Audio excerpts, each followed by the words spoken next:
دیکھیے کسی کو گناہوں پر آمادہ کرنے کے لیے شیطان کے پاس تین ہی راستے ہیں، وہ تین ہی طریقے استعمال کرتا ہے، چوتھا طریقہ نہیں ہے۔ یا تو شیطان براہ راست آپ پر حملہ کرے گا، یا نفس کے ذریعے آپ پر حملہ کرے گا، یا آپ کی بری صحبت کے ذریعے آپ پر حملہ کرے گا۔ دیکھیے آپ اپنے دوستوں کے ساتھ بازار میں جا رہے ہیں اور اچانک سڑک کے اس پار آپ کی نظر ایک عورت پر پڑتی ہے، آپ اللہ جل وعلا کے خوف سے اپنی نظریں جھکا لیتے ہیں۔ اب شیطان آپ کو بہکانے کے لیے ان تین طریقوں میں سے ایک طریقہ اختیار کرے گا۔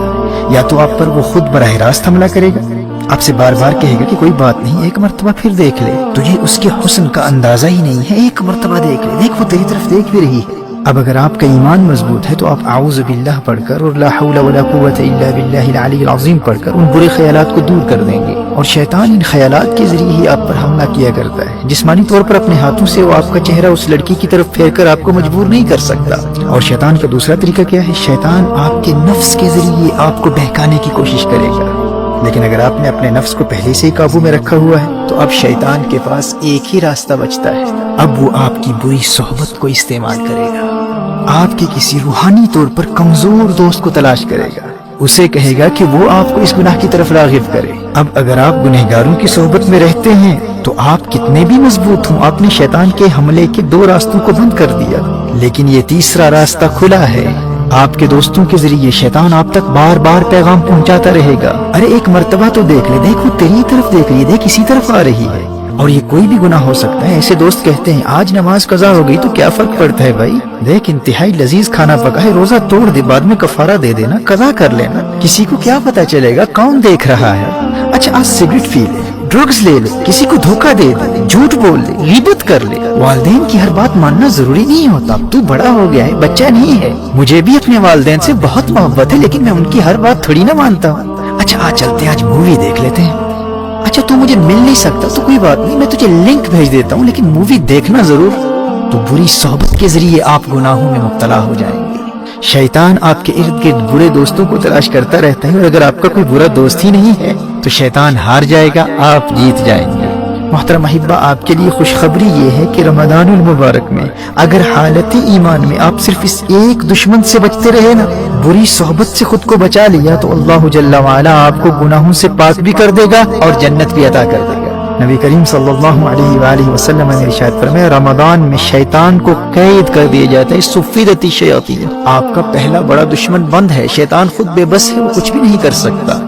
اور دوسرا دشمن آپ کا نفس نبی کریم صلی اللہ علیہ وآلہ وسلم نے نفس کو قابو کرنے کا جو طریقہ بتایا ہے وہ بھوک اور پیاس ہے، وہ روزہ ہے۔ دیکھیے ماہ رمضان میں اگر آپ سحری اور افطار کے وقت زیادہ کھانا نہیں کھاتے، بہت زیادہ پیٹ بھر کر کھانا نہیں کھاتے، تو آپ کا نفس بالکل کنٹرول میں رہے گا، دونوں دشمن قید ہیں۔ اب اگر آپ مغفرت چاہتے ہیں، جنت میں جانا چاہتے ہیں، تو ماہ رمضان میں صرف اس ایک دشمن سے اپنے آپ کو بچا لیں۔ گناہوں کی طرف راغب کرنے والے، گناہوں کی دعوت دینے والے ہر دوست سے رابطہ مکمل طور پر منقطع کر لیں۔ برے دوستوں کو بتلا دیں کہ اب دیکھتے نہیں کتنے ہنستے کھیلتے نوجوان ماہ رمضان سے قبل ہی موت کا شکار ہو چکے ہیں۔ جانے آئندہ رمضان تک یہ زندگی وفا کرے نہ کرے، میں زندہ بھی ہوں یا نہ ہوں، میں تمہارے لیے سب کچھ کر سکتا ہوں لیکن اپنی آخرت کا سودا نہیں کر سکتا۔ رمضان المبارک میں مجھ سے ملنے کے بارے میں سوچنا بھی نہ۔ محترم احبہ، اگر مغفرت چاہتے تو کم از کم رمضان المبارک میں ایسے تمام دوستوں سے مکمل دوری اختیار کر لیجیے۔ اگر اپنا نمبر چینج کرنا پڑے تو کر دیں، سم کارڈ پھینکنا پڑے تو پھینک دیں، اور علیاذ باللہ اگر کسی غیر محرم لڑکی کا نمبر آپ کے فون میں ہے تو فوراً بلاک کر دیں۔ سوشل میڈیا پر، ٹویٹر پر، انسٹاگرام پر، فیس بک پر انفرینڈ کر دیں۔ شیطان کے براہ راست حملوں کا سلسلہ بند ہے، اور بھوک اور پیاس کے ذریعے، روزے کے ذریعے نفس بھی قابو میں ہے، بس ایک ہی راستہ کھلا ہے، وہ بری صحبت کا ہے۔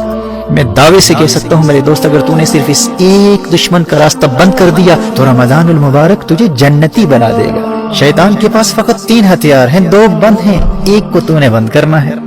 اور یاد رکھنا دور حاضر میں بری صحبت صرف انسان ہی نہیں ہے، T V, internet, smart phones اور سوشل میڈیا کا غلط استعمال، یہ تمام بیڈ کمپنی ہے۔ اور اگر مجبوری میں اسکول کے کام کے لیے، ہوم ورک کے لیے، کالج اور یونیورسٹی کے اسائنمنٹس کے لیے، یا بزنس کے کسی کام کے لیے انٹرنیٹ کا استعمال کرنا ضروری ہے تو اپنے پی سی کو، اپنے کمپیوٹر کو یا لیپ ٹاپ کو اپنے لیونگ روم میں استعمال کرنے کے لیے خود کو پابند کر لے کہ اگر تو فون پر بھی انٹرنیٹ کا استعمال کرے گا تو اس کمرے میں کرے گا جہاں تیرے والدین موجود ہیں، تیرے بھائی بہن موجود ہیں، تاکہ ان کی موجودگی تجھے انٹرنیٹ پر مختلف قسم کی برائی پر مشتمل شرمناک مٹیریل یا بری سائٹس پر جانے سے بچائے رکھے۔